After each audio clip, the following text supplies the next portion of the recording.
girls. Welcome to 5-Minute Stories. My name is Miss Ashley. I am the youth librarian at the Port Charlotte Public Library. And today I'm going to share with you one of my favorite campfire stories. Last week we had a story about a bear, and this week we have a story about a chipmunk and a bear. This story is how the chipmunk got his stripes.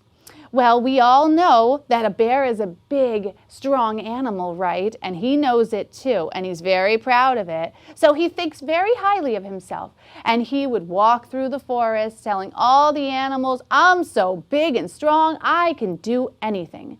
But one day, the chipmunk decided to put him in his place. And so she said, "Oh, really? Can you make sure the sun doesn't rise in the sky?" She said that from her little hole in the ground. And the bear said, "Who said that?" And the chipmunk said, "Me down here, this little one.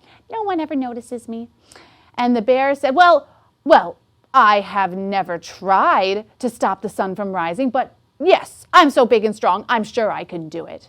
And so Bear sought to prove him right, and he sat down at the bottom of a tree, and he looked up at the sun just as it was about to set in the sky, and he waited. And as the sun got lower and lower, Bear began to growl. "Grrr, I'm going to make sure this sun won't come back up in the sky."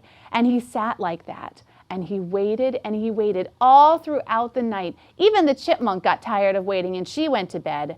But when she woke up in the morning, there was Bear sitting there, watching the sky begin to lighten as the sun was rising. Then Bear let out a ferocious roar. And do you know what happened? The sun still rose in the sky. It got higher and higher and higher, and Bear roared and roared and roared his fiercest. He stomped his paws. He showed the sun his big sharp claws and his big sharp teeth.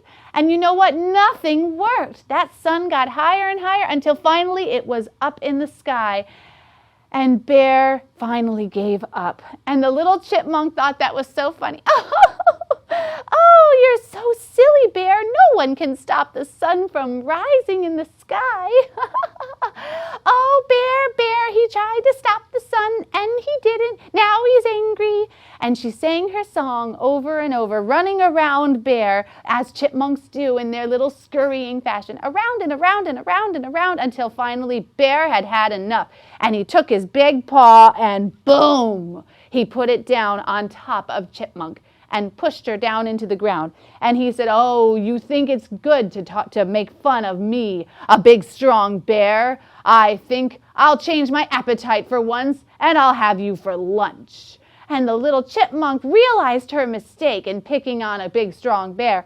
And she said, "Oh, but I won't taste very good, but before you eat me, may I please offer a prayer to Grandfather Sky? And then you can eat me. I'll even give you some salt and pepper so I'll taste better." And the bear said, "Well, you only have a couple of minutes left. Sure, why not?" But the little chipmunk said, "But you're pushing on me so hard. You're holding me so tightly. I can barely breathe. I can't whisper a prayer. Would you mind just letting go just a little bit?" And Bear did as she asked. He lifted his paw just the tiniest fraction, but it was just enough for Chipmunk to wriggle her way out and squirm away. And just as she was scurrying up her tree, Bear angrily reached out with his claws and scratched Chipmunk on the back, leaving 3 gashes down her back, big, strong, black marks down her back. And as she ran up to the tree, she realized her mistake in making fun of Bear. And to this day, all chipmunks have those 3 strikes down their back to remind them not to mess with the bigger animals. And that's how the chipmunk got her stripes on her back. Oh, that's a very important story to remember. It's not nice to make fun of anybody or play tricks on them. If we make fun of somebody, we're going to get in trouble or something's going to happen to us. So we should always remember to be respectful, just like Chipmunk. And always, whenever you look at Chipmunk and her stripes, remember that everybody deserves some respect. Until next time, happy reading!